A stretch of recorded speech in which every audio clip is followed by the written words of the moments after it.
Un auto circula por la ruta 2 en dirección a Mar del Plata con una velocidad constante de 108 km por hora.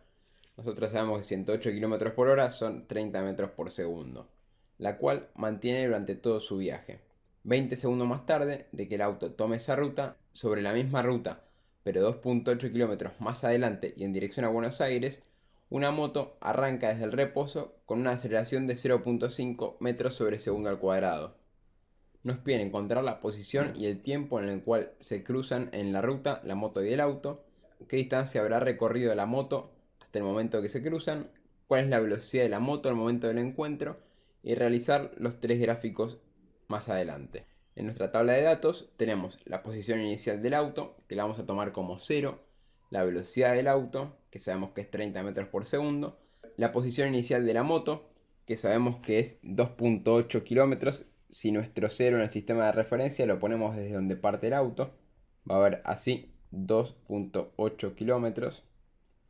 Sabemos también la velocidad inicial de la moto, que va a ser 0, y sabemos la aceleración de la moto, que sabemos según nuestro sistema de referencia que va a ser negativa. También tenemos la diferencia de tiempo que tarda en salir la moto después del auto.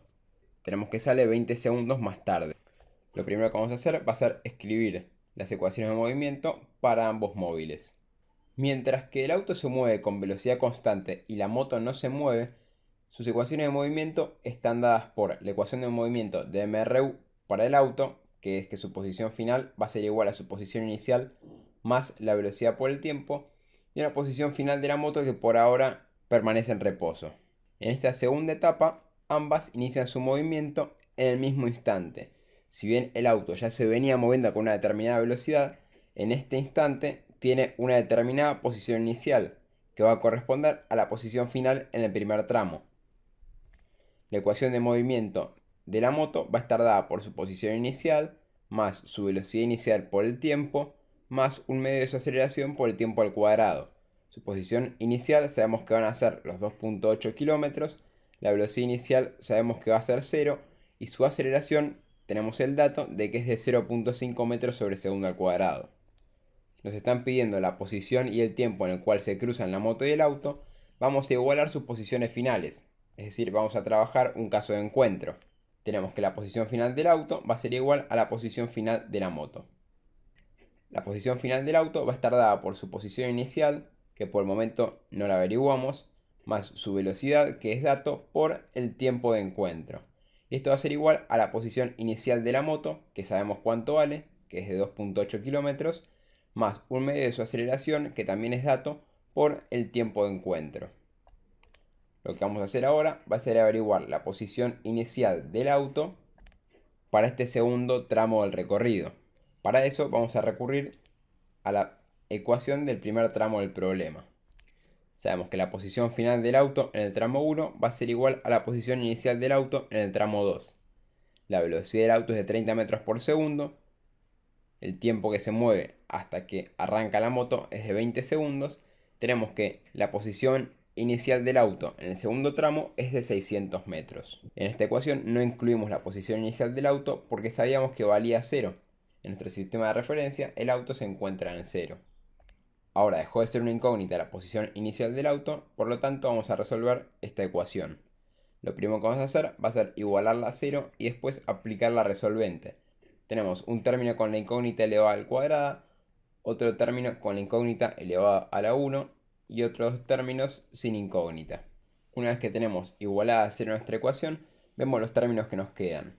Por una parte nos queda un medio de aceleración por el tiempo de encuentro del cuadrado, menos velocidad del auto por el tiempo de encuentro, que estaba del otro lado del igual, más la posición inicial de la moto, menos la posición inicial del auto, que estaba también del otro lado del igual. Reemplazamos por los valores y calculamos la cuadrática. Tenemos un medio por menos 0.5 metros sobre segundo al cuadrado, que es la aceleración de la moto. Recordemos que tiene una aceleración negativa porque está en el sentido opuesto a nuestro sistema de referencia. Por el tiempo de encuentro elevado al cuadrado, menos 30 metros por segundo, que es la velocidad del auto, por el tiempo de encuentro, más la posición inicial de la moto, que es de 2800 metros, menos 600 metros, que es la posición inicial del auto en el segundo tramo, que es lo que acabamos de averiguar.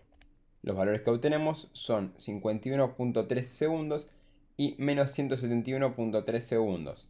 El segundo valor lo vamos a descartar porque nos dio negativo y nos queda que el tiempo de encuentro va a ser 51.3 segundos desde que la moto se empieza a mover. Para averiguar la posición de encuentro vamos a reemplazar este tiempo en la ecuación de posición final de la moto. Nos termina quedando posición inicial de la moto, que es 2800 metros, más un medio de la aceleración, que es menos 0.5 metros sobre segundo al cuadrado, por el tiempo de encuentro, que es 51.3 segundos. Obtenemos que la posición final de encuentro es de 2142 metros. Esto lo pueden ustedes corroborar con la ecuación de la posición final del auto. El punto siguiente nos pide la distancia total recorrida por la moto al instante del encuentro. Y sabemos que la posición final de la moto es 2142 metros y la posición inicial de la moto es 2800 metros, hacemos la diferencia y nos queda que la distancia recorrida es 658 metros. El punto 3 nos pide calcular la velocidad de la moto al momento del encuentro. Sabemos que la velocidad final está por la velocidad inicial más la aceleración por el tiempo. La velocidad inicial sabemos que es 0 porque parte del reposo. La aceleración es menos 0.5 metros sobre segundo al cuadrado, según nuestro sistema de referencia. Y el tiempo de encuentro es de 51.3 segundos. Obtenemos un total de menos 25.65 metros sobre segundo. Para realizar los gráficos de posición en función del tiempo, vamos a comenzar con el del auto. Sabemos que para un instante 0 se encuentra en una posición 0. Y también sabemos que en recorrer los 2800 metros va a tardar 93.3 segundos. Sabemos que el tiempo está por la variación de posición respecto de su velocidad. Entonces, el segundo punto que podemos marcar para el auto que se mueve siempre con velocidad constante es a los 93 segundos en los 2800 metros. Así nos queda el gráfico de posición en función del tiempo del auto, que lleva a velocidad constante y ese es el motivo por el cual su movimiento va a ser una recta. La velocidad va a ser siempre la misma, es decir, su pendiente va a ser siempre la misma. En cambio, el auto parte a los 2800 metros a los 20 segundos. Inicia su movimiento con una velocidad de 0 metros por segundo, por lo cual sabemos que su movimiento, ya sabiendo que va a ser un movimiento parabólico, va a iniciarse en este sentido. La pendiente al inicio del movimiento debería ser 0. También sabemos que se encuentra con el auto a los 51.3 segundos de haber arrancado su movimiento.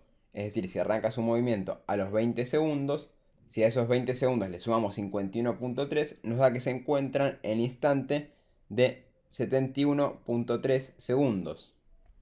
Fíjense que este punto coincide con los 2140 metros a los que se encuentran. En una mejor escala se podría apreciar mejor. Entonces, ya teniendo estos dos puntos, podemos trazar cómo sería el desplazamiento de la moto respecto al del auto. Para el gráfico de velocidad en función del tiempo, vamos a iniciar con el auto. Sabemos que tiene una velocidad constante de 30 metros por segundo a lo largo de todo el recorrido. En cambio, la moto, sabemos que inicia su movimiento a 0 metros por segundo y al instante del encuentro, es decir, a los 71 segundos, lleva una velocidad de menos 25 metros por segundo. Es decir, encontraríamos el punto por acá. Y ahí nos quedaría expresada la velocidad del auto y de la moto en función del tiempo. Por último, para el gráfico de aceleración en función del tiempo, vamos a tener para el auto una aceleración de 0 metros por segundo al cuadrado todo el trayecto. Sabemos que la velocidad es siempre constante. En cambio, para la moto, vamos a tener una aceleración todo el trayecto de menos 0.5 metros sobre segundo al cuadrado. Y así es como nos quedarían las dos aceleraciones.